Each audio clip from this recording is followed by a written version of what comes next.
What's going on, everybody? This is Gerard from Polish Fitness.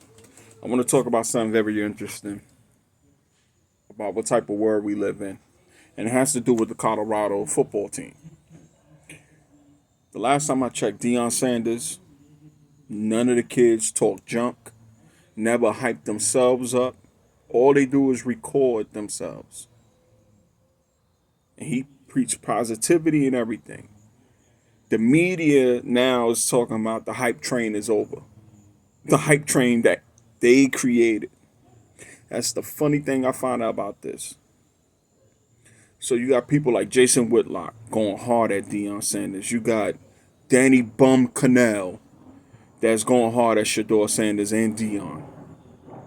You got so many other people going hard at Deion Sanders. What half of these dudes didn't do nothing, didn't accomplish anything as much as Deion had, and believe it or not, even Shador and Shiloh.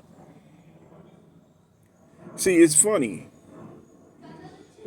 Once again, when it's a brother doing something that's loud and braggadocious, I'm not even saying braggadocious, he's very confident. This is what he always been. And it's a problem that when black folks do this. It's a problem. Yes, we want to speak life into ourselves, but it's a problem that when we do it, I always say, is when Tom Brady's over there cursing out a coach, when it's Jason Giambi some years ago yelling at his teammate on Oakland A's, and oh my God, such a great leader. Oh, but brother go over there and does it. What's wrong with him? How dare he? I'm trying to figure out what's going on here. I'm not trying to figure out nothing. I know what it is. We're in a corny society, Paul Feinbaum. Real corny. This is real corny what I'm seeing. So every single way y'all gonna shit on this man for trying to bring a team together. Obviously, he's seen a team that was there before he was there, and they wasn't no good. They undone better than what that team did last year. But y'all want to talk about he can't get nothing accomplished. He ain't doing nothing. The team is 4-3 right now. Got a chance to win 2 more games and get a bowl game. Y'all making up things about Shador Sanders selling things during halftime. In the middle of a game, I can't tell my social media team what to do. But it's a bad look on him as a young man. Y'all funny. Stephen A. Smith need to shut his mouth. Because, boy, your name is starting to become Stephen A. Snitch more often.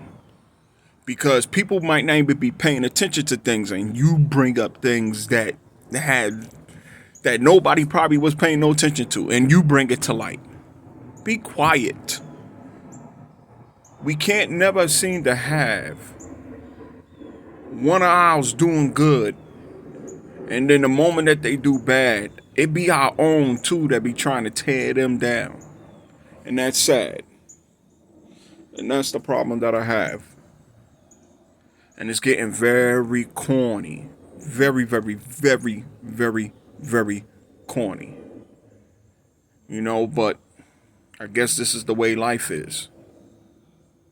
You know, guys that did not achieve half of the things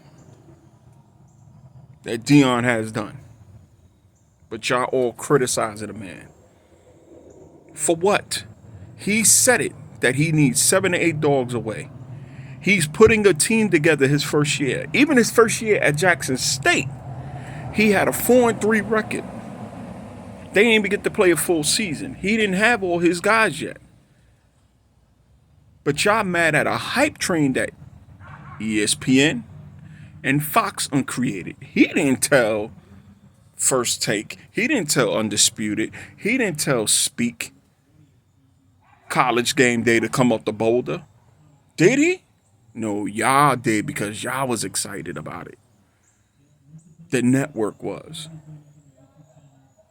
Because the attention ain't going on Georgia and Michigan that didn't beat nobody. They ain't beat a damn soul, Michigan. Who the hell did Michigan play? They didn't beat nobody. Who did Georgia beat? Kentucky? We knew that record was fraudulent. The only team that seemed to be a quality team so far is the University of Washington beating Oregon. And boy, that boy up there, Mike Penix, is throwing that damn ball, man. But get back to the point. Give the man a chance. Give it some time. He was only speaking out loud after that first game because of the amount of garbage that people were spewing. See, y'all want to spew garbage, but y'all don't want nobody to say nothing back about the garbage that y'all spew.